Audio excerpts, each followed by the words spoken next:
In the beginning was the Word, and the Word was with God, and the Word was God. In him was life, and that life was the light of all mankind. The light shines in the darkness, and the darkness has not overcome it.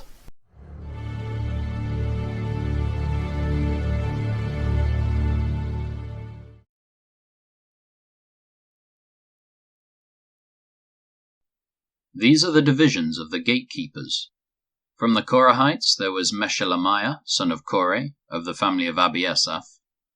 The sons of Meshelemiah were Zechariah, the oldest, Jediel, the second, Zebediah, the third, Jathniel, the fourth, Elam, the fifth, Jehohanan, the sixth, and Elihonai, the seventh. The sons of Obed-Edom, also gatekeepers, were Shemaiah, the oldest, Jehozabad, the second, Joah, the third, Sakar, the fourth, Nethanel, the fifth, Amiel, the sixth, Issachar, the seventh, and Pulathai, the eighth. God had richly blessed Obed-Edom. Obed-Edom's son Shemaiah had sons with great ability, who earned positions of great authority in the clan. Their names were Othni, Rephael, Obed, and Elzabad.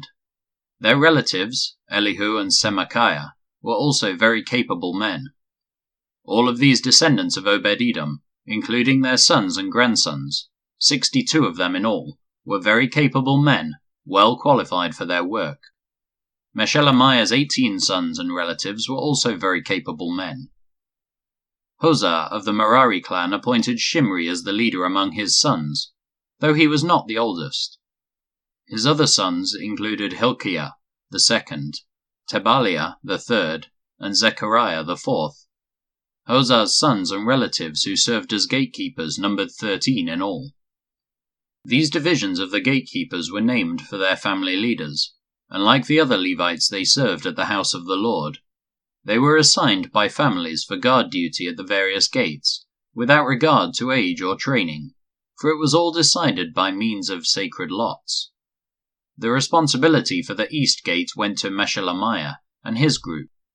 The north gate was assigned to his son Zechariah, a man of unusual wisdom. The south gate went to Obed-Edom, and his sons were put in charge of the storehouse. Shuppim and Hosah were assigned to the west gate, and the gateway leading up to the temple. Guard duties were divided evenly. 6 Levites were assigned each day to the east gate, 4 to the north gate, 4 to the south gate, and 2 pairs at the storehouse. 6 were assigned each day to the west gate, 4 to the gateway leading up to the temple, and 2 to the courtyard. These were the divisions of the gatekeepers from the clans of Korah and Merari. Other Levites, led by Ahijah, were in charge of the treasuries of the house of God, and the treasuries of the gifts dedicated to the Lord.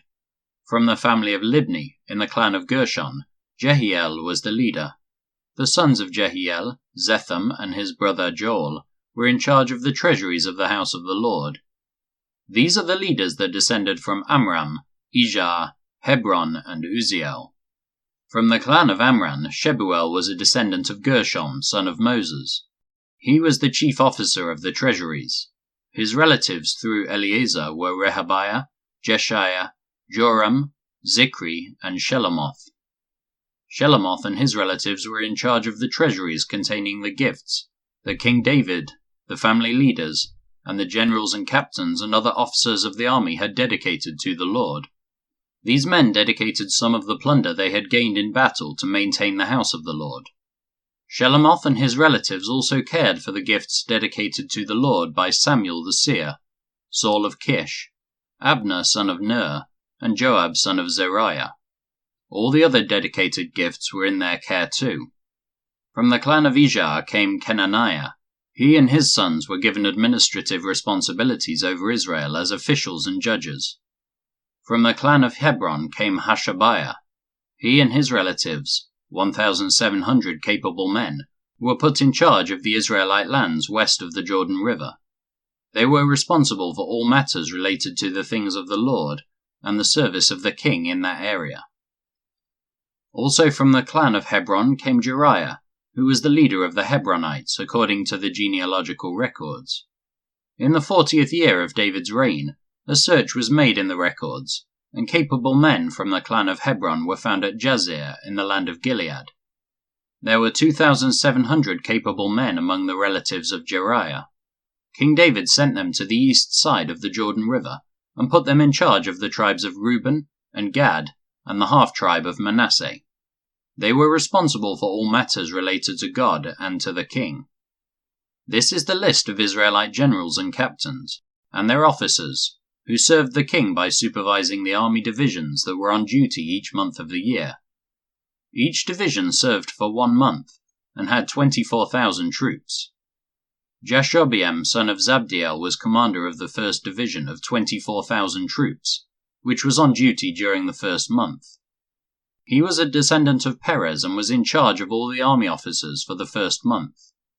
Dodai, a descendant of Ahoah, was commander of the 2nd Division of 24,000 troops, which was on duty during the 2nd month. Mikloth was his chief officer. Benaiah son of Jehoiada the priest was commander of the 3rd Division of 24,000 troops, which was on duty during the 3rd month. This was the Benaiah who commanded David's elite military group known as the 30. His son Ammizabad was his chief officer. Asahel, the brother of Joab, was commander of the 4th Division of 24,000 troops, which was on duty during the 4th month. Asahel was succeeded by his son Zebediah. Shammah the Israelite was commander of the 5th Division of 24,000 troops, which was on duty during the 5th month. Ira son of Ikesh from Tekoa was commander of the 6th Division of 24,000 troops, which was on duty during the 6th month. Helez, a descendant of Ephraim from Pelon, was commander of the 7th Division of 24,000 troops, which was on duty during the 7th month. Sibbecai, a descendant of Zerah from Hushah, was commander of the 8th Division of 24,000 troops, which was on duty during the 8th month.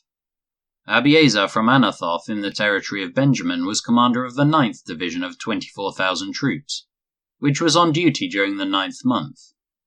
Maharai, a descendant of Zerah from Netophah, was commander of the 10th Division of 24,000 troops, which was on duty during the 10th month.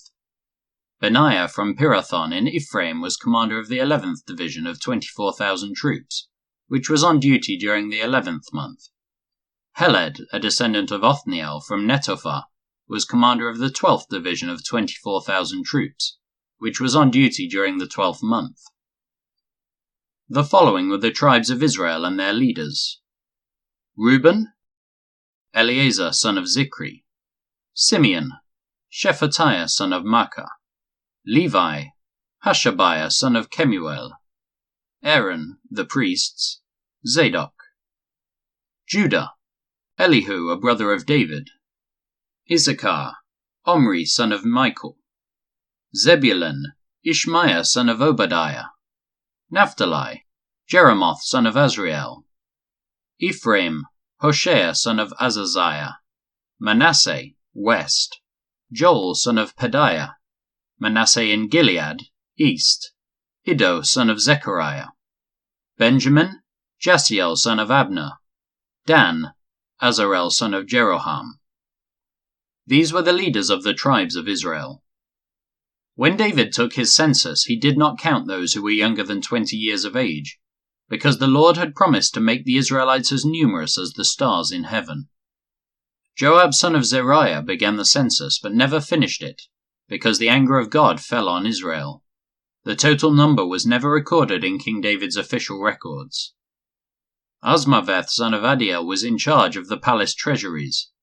Jonathan son of Uzziah was in charge of the regional treasuries throughout the towns, villages and fortresses of Israel. Ezri son of Caleb was in charge of the field workers, who farmed the king's lands. Shimei from Ramah was in charge of the king's vineyards. Zabdi from Shepham was responsible for the grapes and the supplies of wine.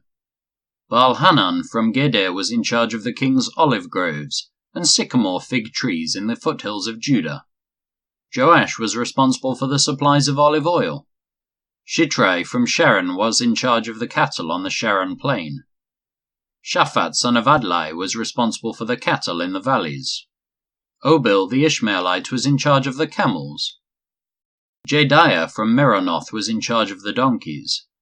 Jaziz the Hagrite was in charge of the king's flocks of sheep and goats. All these officials were overseers of King David's property. Jonathan, David's uncle, was a wise counselor to the king, a man of great insight and a scribe. Jehiel the Hakmonite was responsible for teaching the king's sons. Ahithophel was the royal adviser. Hushai the Archite was the king's friend. Ahithophel was succeeded by Jehoiada, son of Benaiah, and by Abiathar. Joab was commander of the king's army. David summoned all the officials of Israel to Jerusalem, the leaders of the tribes, the commanders of the army divisions, the other generals and captains, the overseers of the royal property and livestock, the palace officials, the mighty men, and all the other brave warriors in the kingdom. David rose to his feet and said, "My brothers and my people, it was my desire to build a temple where the Ark of the Lord's covenant, God's footstool, could rest permanently. I made the necessary preparations for building it, but God said to me, 'You must not build a temple to honor my name, for you are a warrior and have shed much blood. Yet the Lord, the God of Israel, has chosen me from among all my father's family to be king over Israel forever. For he has chosen the tribe of Judah to rule, and from among the families of Judah he chose my father's family. And from among my father's sons the Lord was pleased to make me king over all Israel. And from among my sons, for the Lord has given me many, he chose Solomon to succeed me on the throne of Israel, and to rule over the Lord's kingdom. He said to me, 'Your son Solomon will build my temple and its courtyards, for I have chosen him as my son, and I will be his father. And if he continues to obey my commands and regulations as he does now, I will make his kingdom last forever.' So now, with God as our witness and in the sight of all Israel, the Lord's assembly, I give you this charge. Be careful to obey all the commands of the Lord your God, so that you may continue to possess this good land, and leave it to your children as a permanent inheritance. And Solomon, my son, learn to know the God of your ancestors intimately. Worship and serve him with your whole heart and a willing mind, for the Lord sees every heart and knows every plan and thought. If you seek him, you will find him, but if you forsake him, he will reject you forever. So take this seriously. The Lord has chosen you to build a temple as his sanctuary. Be strong and do the work." Then David gave Solomon the plans for the temple and its surroundings, including the entry room, the storerooms, the upstairs rooms, the inner rooms, and the inner sanctuary, which was the place of atonement. David also gave Solomon all the plans he had in mind for the courtyards of the Lord's temple, the outside rooms, the treasuries, and the room for the gifts dedicated to the Lord. The king also gave Solomon the instructions concerning the work of the various divisions of priests and Levites in the temple of the Lord. And he gave specifications for the items in the temple that were to be used for worship. David gave instructions regarding how much gold and silver should be used to make the items needed for service. He told Solomon the amount of gold needed for the gold lampstands and lamps, and the amount of silver for the silver lampstands and lamps, depending on how each would be used. He designated the amount of gold for the table on which the bread of the presence would be placed, and the amount of silver for other tables. David also designated the amount of gold for the solid gold meat hooks used to handle the sacrificial meat, and for the basins, pitchers, and dishes, as well as the amount of silver for every dish. He designated the amount of refined gold for the altar of incense. Finally, he gave him a plan for the Lord's chariot, the gold cherubim whose wings were stretched out over the ark of the Lord's covenant. "Every part of this plan," David told Solomon, "was given to me in writing from the hand of the Lord." Then David continued, "Be strong and courageous, and do the work. Don't be afraid or discouraged, for the Lord God, my God, is with you. He will not fail you or forsake you. He will see to it that all the work related to the temple of the Lord is finished correctly. The various divisions of priests and Levites will serve in the temple of God. Others with skills of every kind will volunteer, and the officials and the entire nation are at your command." Then King David turned to the entire assembly and said, "My son Solomon, whom God has clearly chosen as the next king of Israel, is still young and inexperienced. The work ahead of him is enormous, for the temple he will build is not for mere mortals. It is for the Lord God himself. Using every resource at my command, I have gathered as much as I could for building the temple of my God. Now there is enough gold, silver, bronze, iron, and wood, as well as great quantities of onyx, other precious stones, costly jewels, and all kinds of fine stone and marble. And now, because of my devotion to the temple of my God, I am giving all of my own private treasures of gold and silver to help in the construction. This is in addition to the building materials I have already collected for his holy temple. I am donating more than 112 tons of gold from Ophir, and 262 tons of refined silver to be used for overlaying the walls of the building, and for the other gold and silver work to be done by the craftsmen. Now then, who will follow my example and give offerings to the Lord today?"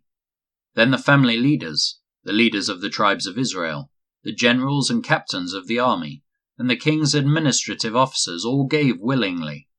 For the construction of the temple of God they gave about 188 tons of gold, 10,000 gold coins, 375 tons of silver, 675 tons of bronze, and 3,750 tons of iron. They also contributed numerous precious stones, which were deposited in the treasury of the house of the Lord, under the care of Jehiel, a descendant of Gershon. The people rejoiced over the offerings, for they had given freely and wholeheartedly to the Lord, and King David was filled with joy.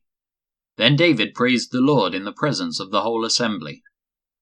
"O Lord, the God of our ancestor Israel, may you be praised for ever and ever. Yours, O Lord, is the greatness, the power, the glory, the victory, and the majesty. Everything in the heavens and on earth is yours, O Lord, and this is your kingdom. We adore you as the one who is over all things. Wealth and honor come from you alone, for you rule over everything. Power and might are in your hand, and at your discretion people are made great and given strength. O our God, we thank you and praise your glorious name. But who am I, and who are my people that we could give anything to you? Everything we have has come from you, and we give you only what you first gave us. We are here for only a moment, visitors and strangers in the land, as our ancestors were before us. Our days on earth are like a passing shadow, gone so soon without a trace. O Lord our God, even this material we have gathered to build a temple to honor your holy name comes from you. It all belongs to you. I know, my God, that you examine our hearts and rejoice when you find integrity there. You know I have done all this with good motives, and I have watched your people offer their gifts willingly and joyously. O Lord, the God of our ancestors, Abraham, Isaac, and Israel, make your people always want to obey you. See to it that their love for you never changes. Give my son Solomon the wholehearted desire to obey all your commands, laws, and decrees, and to do everything necessary to build this temple, for which I have made these preparations." Then David said to the whole assembly, "Give praise to the Lord your God." And the entire assembly praised the Lord, the God of their ancestors, and they bowed low and knelt before the Lord and the king. The next day they brought 1,000 bulls, 1,000 rams, and 1,000 male lambs as burnt offerings to the Lord. They also brought liquid offerings and many other sacrifices on behalf of all Israel. They feasted and drank in the Lord's presence with great joy that day.